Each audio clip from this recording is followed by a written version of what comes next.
రాకేష్ శర్మ తర్వాత 2025 జూన్లో అంతరిక్షంలోకి వెళ్లిన రెండవ భారతీయుడు ఎవరు? శుభాంశు శుక్లా. పర్యాటకం కోసం కత్రినా కైఫ్ను తన గ్లోబల్ బ్రాండ్ అంబాసిడర్గా ఏ దేశం నియమించింది? మాల్దీవులు. డిఫెన్స్ మినిస్టర్ రాజ్నాథ్ సింగ్ నేతృత్వంలోని భారత ప్రతినిధి బృందం SCO సమావేశం ఏ దేశంలో జరిగింది? చైనా.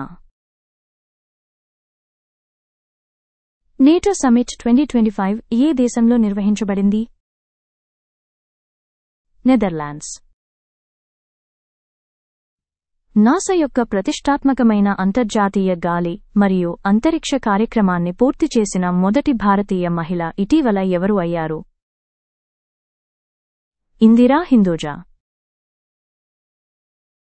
ఇరాన్ అణుస్థావరాలను ధ్వంసం చేయడానికి ఆపరేషన్ మిడ్నైట్ హామర్ను ఏ దేశం ప్రారంభించింది? రష్యా. ఇరాన్ అణు కేంద్రాలు మరియు క్షిపణి కర్మాగారాలను నాశనం చేయడానికి ఇటీవల ఏ దేశం ఆపరేషన్ రైజింగ్ లయన్ను ప్రారంభించింది? ఇజ్రాయెల్.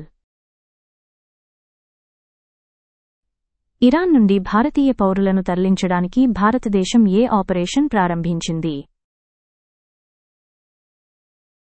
ఆపరేషన్ సింధు.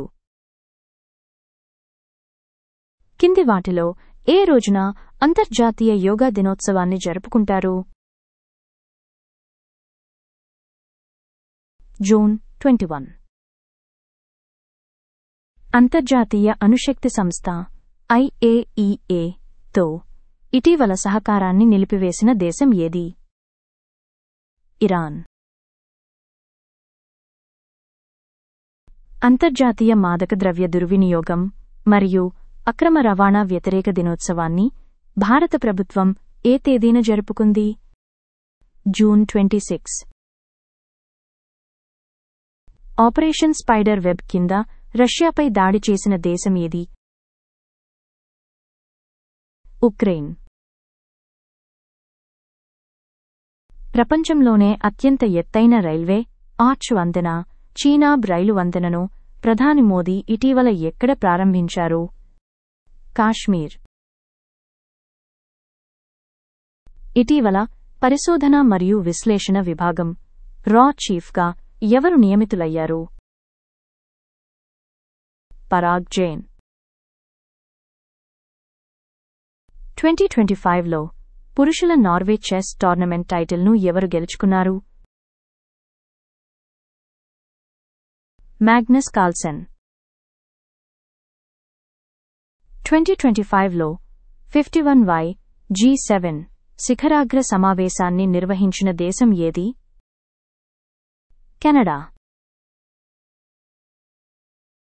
ఏ ఆపరేషన్ కింద భారతదేశం 2025 మే 7న పాకిస్తాన్లోని ఉగ్రవాద స్థావరాలపై దాడి చేసింది?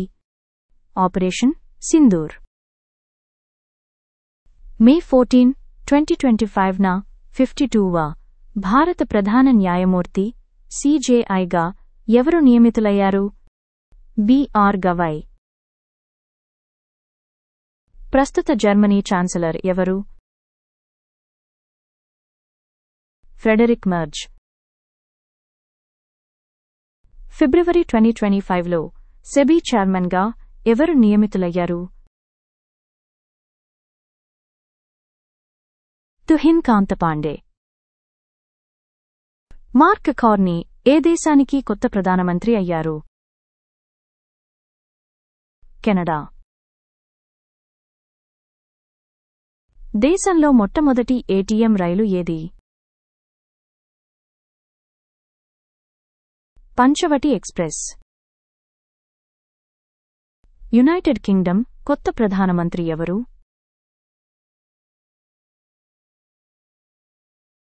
Keir Starmer. మార్చి 2025 నాటికి భారతదేశంలో ఎన్ని టైగర్ రిజర్వ్లు ఉన్నాయి? 58. 6వ BIMS TEC సమ్మిట్ 2025 ఎక్కడ జరిగింది? థాయిలాండ్. భారతదేశంలోని 58వ టైగర్ రిజర్వ్ అయిన మాధవ్ నేషనల్ పార్క్ ఏ రాష్ట్రంలో ఉంది? మధ్యప్రదేశ్. ఏప్రిల్ 2025 నాటికి భారతదేశంలో ఎన్ని యునెస్కో ప్రపంచ వారసత్వ ప్రదేశాలు ఉన్నాయి? 43. ఒడిశాలోని ఏ రక్షిత ప్రాంతాన్ని భారతదేశంలోని 107వ జాతీయ ఉద్యానవనంగా ప్రకటించారు? Similipal national park. Claudia Sheinbaum ఏ దేశానికి మొదటి మహిళా అధ్యక్షురాలు అయ్యారు? మెక్సికో.